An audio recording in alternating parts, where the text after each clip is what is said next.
इस जीवन में दो ही चीजें निश्चित हैं। There are only two things that are certain, death यानी कि मृत्यु, और दूसरा है टैक्स। इस जहां से उस जहां तक जहां भी जाओगे, हर मोड़ पर हर जगह मुझे ही पाओगे, यानी कि टैक्स। मैडम, सपना था विश्व गुरु बनने का, बन गए हम टैक्स गुरु। और इतना टैक्स जो भारत की आबादी सरकार के खजाने में डालती है, उसके बदले सरकार जनता को देती क्या है, यह बहुत बड़ा सवाल है। कौन सी ऐसी हाई क्वालिटी सर्विस है जो फ्री ऑफ कॉस्ट जनता को दी जाती है? क्या हमें quality health care free of cost मिलता है? नहीं मिलता। क्या हमें वर्ल्ड क्लास एजुकेशन मिलती है? नहीं मिलती। क्या हमें फ्री वर्ल्ड क्लास ट्रांसपोर्टेशन मिलता है? नहीं मिलता। क्या हाई क्वालिटी रोड्स मिलती हैं? अगर अच्छी हैं तो टोल टैक्स भरना पड़ता है। क्या 24 घंटे 7 दिन बिजली आती है? नहीं आती। तो इतना सारा जो टैक्स सरकार इकट्ठा करती है, उसका करती क्या है? इसीलिए मैं कहना चाहता हूं दैट वी इन इंडिया पे taxes like in developed countries to get services like in sub-Saharan countries. Madam, from the moment a child is born to the very moment his family mourns his death, the government is there at every step, not to help you but to tax you.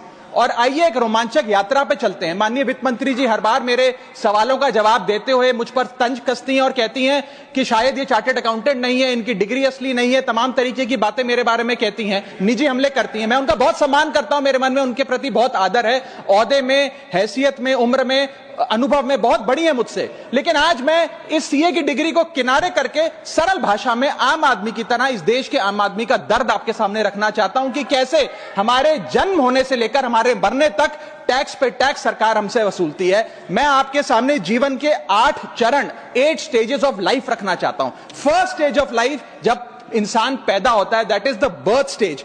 बच्चे के पैदा होने से पहले, उसकी आंखें खुलने से पहले जो उसको वैक्सीन लगती है, उस पर 5% जीएसटी लगता है। जिस अस्पताल में बच्चा पैदा होता है, उस हॉस्पिटल के कमरे के चार्जेस पर अगर 5,000 रुपए से ज्यादा का कमरा हो तो 5% जीएसटी लगता है। बेबी केयर के आइटम्स पे 5% जीएसटी लगता है। और अगर उसके माता पिता बच्चे के पैदा होने पर मिठाई बांटे तो मिठाई पर 5% और चॉकलेट पर 18%, 28% जीएसटी लगता है।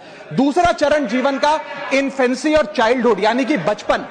बचपन में बेबी फूड जो खरीदा जाता है उस पर 12 से 18% जीएसटी, डाइपर जो खरीदा जाता है उस पर 12% जीएसटी, बेबी स्ट्रोलर पे 5 से 12% जीएसटी, और जो खिलौने बच्चे को दिए जाते हैं उन खिलौनों पर भी 12% जीएसटी लिया जाता है। जब मुंडन होता है बच्चे का, पहला हेयर कट जिसे कहते हैं, उस हेयर कट की सर्विसेज पर भी 18% जीएसटी, और पहली बर्थडे पार्टी पर जो फोटोग्राफी होती है, फोटो खिंचवाई जाती है, उस फोटोग्राफी सर्विसेज पर भी 18% जीएसटी। यहां तक कि नामकरण की बर्थडे पार्टी जो की जाती है उस पर भी, केटरिंग सर्विसेज से लेकर खान पर 18% जीएसटी सरकार वसूलती है। अब बच्चा स्कूल जाना शुरू करता है तो स्कूल जाने पर यूनिफॉर्म से लेकर जूतों, स्कूल बैग, लंच बॉक्स, सब पर जीएसटी लगता है। 12% जीएसटी नोटबुक पर लगता है, 18% जीएसटी स्टेशनरी आइटम पर लगता है। और उसके बाद अगर कोई एक्स्ट्रा करिकुलर एक्टिविटी बच्चे को करनी हो, कोई म्यूजिक क्लास करनी हो या फिर कोई स्पोर्ट्स कोचिंग की क्लास वो ले ले, उस पर भी 18% जीएसटी देना पड़ता है। प्राइवेट ट्यूशन ले तो उस पर भी जीएसटी, और पहली साइकिल जो बच्चा खरीदता है उस पर भी 12% जीएसटी देना पड़ता है। तीसरी अवस्था जीवन की, टीनेज ईयर्स, ये वो काल होता है जो सबसे मस्त मौला टाइम होता है जीवन का, बेहतरीन बेफिक्री का। इसमें बच्चा, यंग जवान लड़का लड़की अपना पहला स्मार्टफोन खरीदते हैं, उस स्मार्टफोन पर जीएसटी लगता है। अगर महंगा हो, विदेशी हो तो इंपोर्ट ड्यूटी भी लगती है। फिर वो अपना फोन रिचार्ज कराता है, उस पर जीएसटी लगते हैं। ब्रॉडबैंड इंटरनेट का कनेक्शन लेता है, उस पर जीएसटी लगता है। नेटफ्लिक्स, स्पॉटिफाई या वीडियो गेम की सब्सक्रिप्शन लेता है, उस पर भी जीएसटी देना पड़ता है। और अगर अपने दोस्तों के साथ पिक्चर देखने बाहर जाए तो पिक्चर की टिकट पर जीएसटी, एंटरटेनमेंट टैक्स और पॉपकॉर्न पर भी जीएसटी अब लगने लग गया है। तो तमाम तरीके के सॉल्टेड कैरेमल पॉपकॉर्न पर भी सरकार आपसे जीएसटी वसूलती है। इस बीच जब आप 18 साल के होते हैं और पहली बाइक या पहला स्कूटर खरीदते हैं, उस बाइक और स्कूटर पर आपसे जीएसटी लिया जाता है, व्हीकल इंश्योरेंस पर जीएसटी लिया जाता है, और उसके बाद रजिस्ट्रेशन टैक्स और रोड टैक्स के नाम पर भी पैसा लिया जाता है। जीवन की चौथी अवस्था, fourth stage of life, higher education की। इस हायर एजुकेशन की अवस्था में आप यदि प्राइवेट कॉलेज में पढ़ रहे हैं तो प्राइवेट कॉलेज की ट्यूशन फी पर जीएसटी लगता है। हॉस्टल में रह रहे हैं या पीजी का रेंट भर रहे हैं तो उस पर जीएसटी लगता है। स्टूडेंट लोन की प्रोसेसिंग फी पर जीएसटी लगता है। किताबों से लेकर लैपटॉप तक जीएसटी लगता है। और अगर माता पिता संपन्न हैं और बच्चे को विदेश भेजते हैं पढ़ने के लिए तो फॉरेन रेमिटेंस पर टैक्स कलेक्टेड एट सोर्स सरकार लागू करती है। अब आते हैं पांचवी अवस्था पे, जब वो अपना करियर शुरू करता है। ये वो एज है जिसे मैं golden age of direct taxes कहूंगा। अब ये डायरेक्ट टैक्स के जंजाल में आदमी फंस जाता है इस उम्र में, जब उसकी पहली नौकरी लगती है।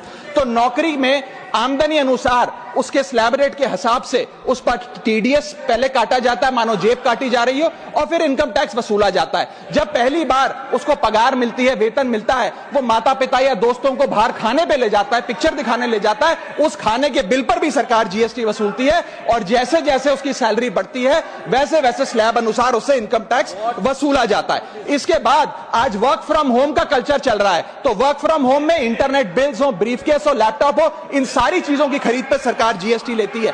और अगर आप ये पैसा निवेश करें, इस निवेश करने पर आप कोई भी फाइनेंशियल इंस्ट्रूमेंट खरीदें तो सिक्योरिटी ट्रांजैक्शन टैक्स के नाम पर, मैडम मेरा समय जा रहा है, कोई फाइनेंशियल इंस्ट्रूमेंट खरीदें तो फाइनेंशियल इंस्ट्रूमेंट की खरीद पर सिक्योरिटी ट्रांजैक्शन टैक्स, उसकी ब्रोकरेज पर जीएसटी और फाइनेंशियल एडवाइजरी पर जीएसटी, और जब आप ये फाइनेंशियल इंस्ट्रूमेंट बेचते हैं तो उसके मुनाफे पर सरकार आपसे कैपिटल गेन टैक्स वसूलती है। यहां तक कि हेल्थ इंश्योरेंस और लाइफ इंश्योरेंस प्रीमियम्स पर भी सरकार आपसे जीएसटी लेती है। इसी सरकार के मंत्री माननीय गडकरी जी भी सरकार से यही गुजारिश कर रहे हैं कि इंश्योरेंस प्रीमियम पे कम से कम जीएसटी हटा दिया जाए।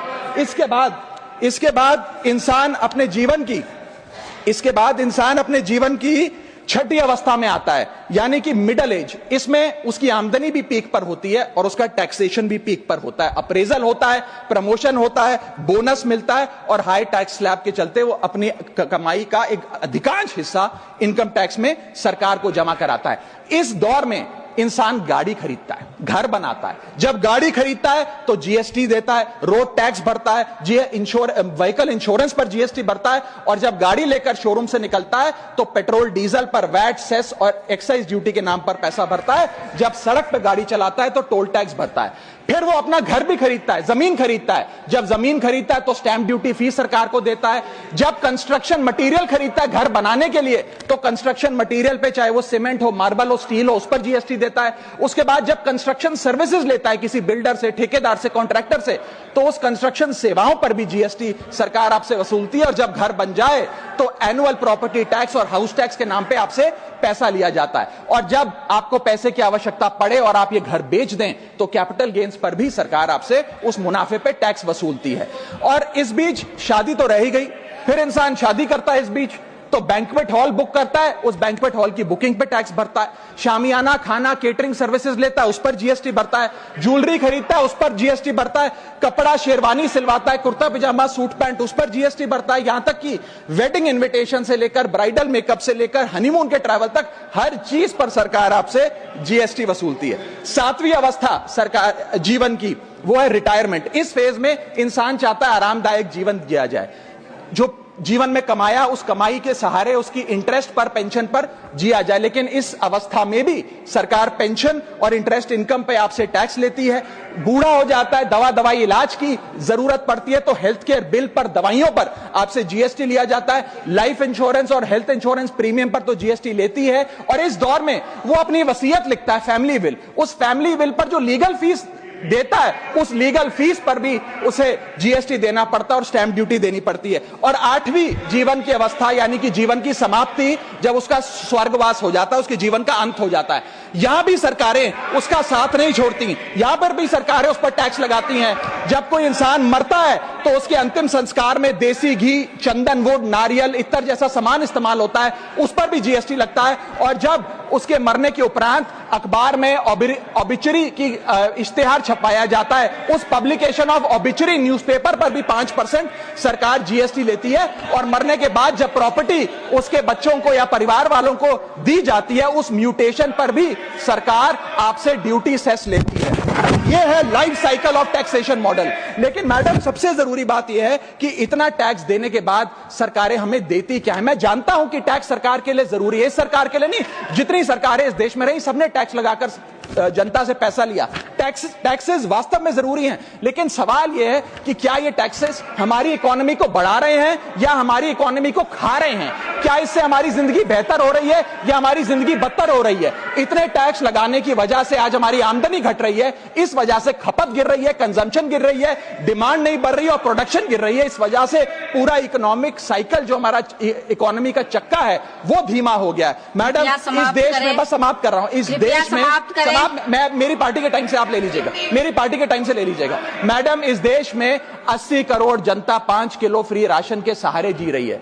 आपको जान के अचंभा होगा, इस 80 करोड़ जनता से भी ये सारा जीएसटी लिया जाता है, दिन प्रतिदिन लिया जाता है, जो आज मैंने पढ़ के सुनाया। सिर्फ अमीर नहीं, गरीब से गरीब आदमी भी जीएसटी देता है। और अंत में मैं बस इतना ही कहना चाहूंगा कि क्योंकि इतना टैक्स लगा लगाकर सरकारें जनता का खून चूसती हैं, उस वजह से आज एफएमसीजी की सेल्स घट रही हैं, एफएमसीजी के स्टॉक गिर रहे हैं, कंजम्पशन डाउन हो रही है, नई गाड़ियों की सेल श्रिंक कर रही है, तमाम तरीके की जितनी भी न्यू परचेजेस होती हैं उसमें मंदी देखी जा रही है। सरकार को जीएसटी कम करना चाहिए, कम करेंगे तो जनता की जेब में पैसा आएगा तो मांग बढ़ेगी, खपत बढ़ेगी और इकोनॉमी का चक्का चलेगा। आपका समय समाप्त। बहुत बहुत शुक्रिया।